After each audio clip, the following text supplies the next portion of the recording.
Alright, welcome back to Bodie Boy NFL, and in today's video, I've got this video is going to be in two halves. So the first half is going to be a follow-up to my previous video where I talked about what offseason moves the Buccaneers should make and what offseason moves they should not. So I'm going to go over what the Buccaneers did and how I feel about it, and then the second half is going to be just a long rant about the Falcons looking a little scary. So let's start off with the offseason moves.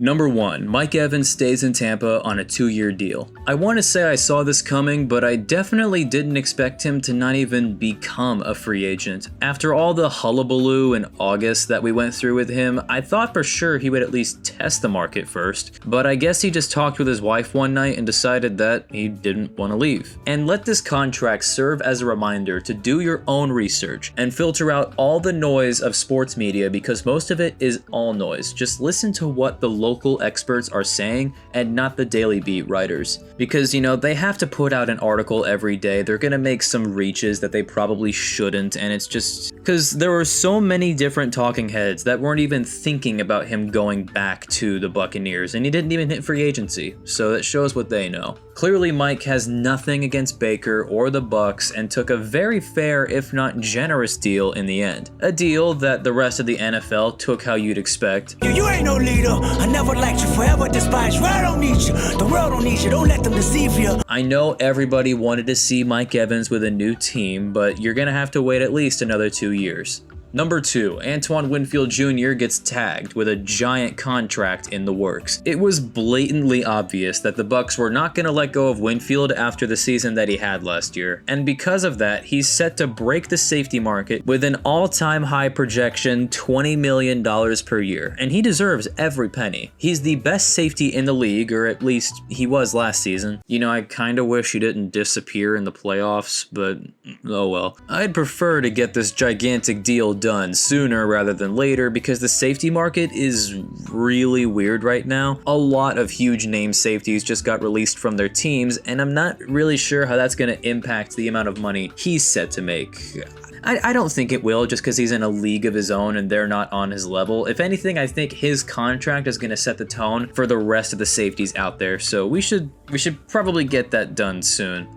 Number 3, Baker Mayfield returns for 2 to 3 years. Yeah, we paid him a little more than what I prefer, but it could have been worse, especially looking at what Kirk Cousins got, which I'm gonna get to soon. Baker Mayfield had the biggest season of his career and was rewarded accordingly, but now he'll have the first big contract of his career, and I'll be holding him to a much higher standard. What he did last year was good, great even, don't get me wrong, but he was really good for $4 million.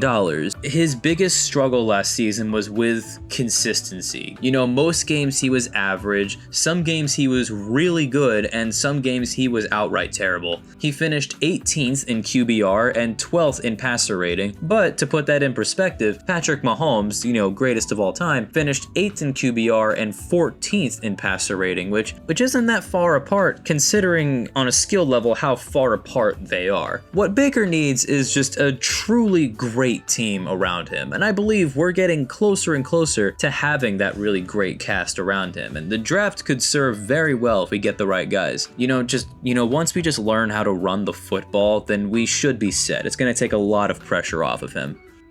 Number 4, Carlton Davis gets traded to Detroit for a 3rd-round pick. Yeah, good. He was getting hurt too often and wasn't too impactful on the field when he wasn't hurt. Ever since the Gravedigger days of the Super Bowl run, he's really kind of fallen off, and he was also getting paid way too much. Detroit needed secondary, and they got it. He's still a good corner. He's just not $17 million good. So Detroit gets the secondary, and we get a 3rd-round pick, which is very fair compensation. This move frees up a good chunk of cap space alongside releasing Russell Gage. So now I'm wondering what we'll do to acquire more secondary, as we finished bottom 5 in passing yards allowed. Will we draft a starting corner? I'm not I'm not really sure, because it's not a very deep DB class from what I've heard. Or do we look to free agency? A lot of big name safeties got dumped onto the market, like Justin Simmons and Jamal Adams, but they're likely to command big-ish contracts, and the Bucs have a little too many big contracts, is what I would have said if this didn't happen a few days ago. Hey, number 5, Jordan Whitehead returns to Tampa Bay. A fantastic piece of the 2020 Super Bowl defense returns to Tampa. Him and Antoine Winfield are going to be electric next to each other again, and pretty much the best safety duo in the league, and for the low price of only $4.5 million per year. Seeing the old Gravediggers defense come back to life brings a tear to my eye, minus Carlton, of course. Jordan Whitehead went up to the New York Jets after the Super Bowl win and was a part of the best pass defense in the NFL 2 years running, and I'm so happy that he really wanted to go back to where it all started, and I can't wait to watch his hard hits this season. And number 6, I called it all. Apart from Chris Godwin getting traded, as of this afternoon, I guess there's still plenty of time. Everything that I predicted in my last video came true. Jason Light is obviously subscribed to Bodie Boy NFL, even though he didn't want to mention me in the press conferences, and like, I get it, you know, magicians don't reveal their secrets, but you know, I would love to accept the position as assistant general manager whenever you see my application. And you know, you should make sure that you're subscribed to Bodie Boy NFL as well. You'll be helping me in my future career in NFL media, and you'll be getting some of the best Tampa Bay Buccaneers content along with plenty of NFL news and videos much outside of Tampa. So that's the recent Buccaneers news. Now let's discuss what this all means for Tampa and my biggest concern with the team now, which is also the title of this video.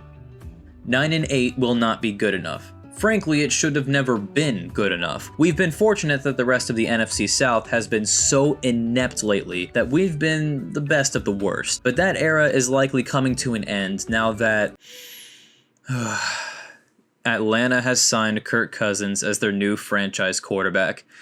Why? You were supposed to get Justin Fields. Why did you go to the Kirk Cousins? They should have falconed it and got Justin Fields. But instead, they got a competent quarterback, but they weren't supposed to do, for a whopping 4-year, $180 million. This contract was heavily criticized, as Cousins is a 36-year-old quarterback who tore his Achilles last season. And probably the biggest knock against him that no one will shut up about, he only has one playoff win in his entire career. So is paying $45 million a year warranted at all? No, that's still way too much, and you know, I don't blame the Vikings for not paying that. Minnesota was never gonna pay him that much money. But I will say this.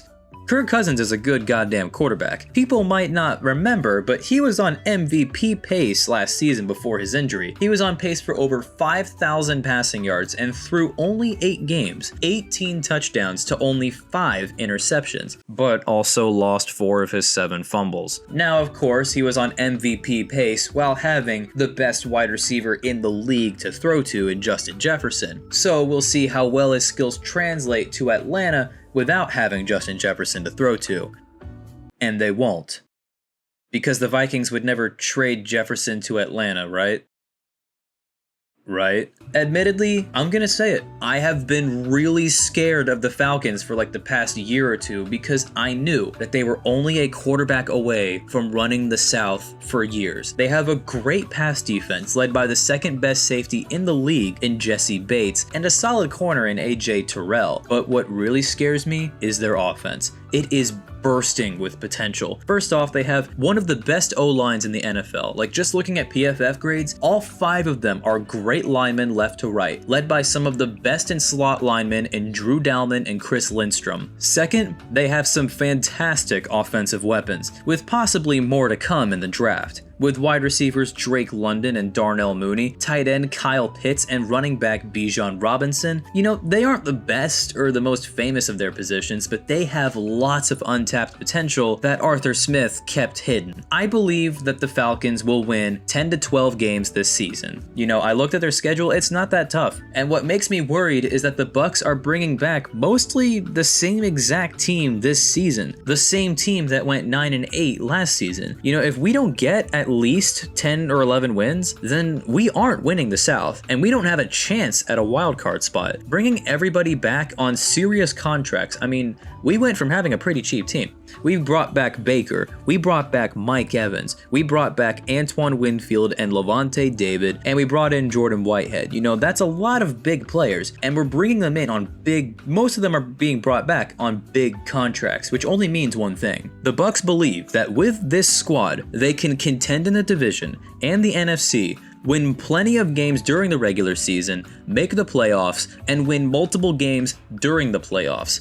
If the Falcons end up taking away the one thing that gets us into the playoffs, then we're going to have to truly fight to stay in them. And I pray that, God forbid, any of our older players like Mike Evans or Lavonte David start to see regression during this time. I'm not really worried about the rest of the division. The Panthers are going to be screwed for like a decade at this rate, and the Saints are they're there. But bottom line, after everything the Bucs did to bring everyone back, we have to improve. We cannot remain stagnant. If we do, then there's going to be some serious concern about Todd Bowles at head coach. Unless it's something crazy like all our star players all getting bad injuries, and that's out of his control. That's not his fault. But 2 seasons. He has a 17-17 regular season record as the Bucs head coach. And he's mostly unpopular among the fans. And oh yeah, that's right. The Falcons are going to have Raheem Morris as their new head coach. So this is going to be a big prove-it season for Todd Bowles. He has to show that he's the best head coach in the division, and really, the only competition should be Raheem Morris. I'm sure Dave Canales is going to be a good head coach in Carolina, but that team is doomed whether he is or isn't. And Dennis Allen is,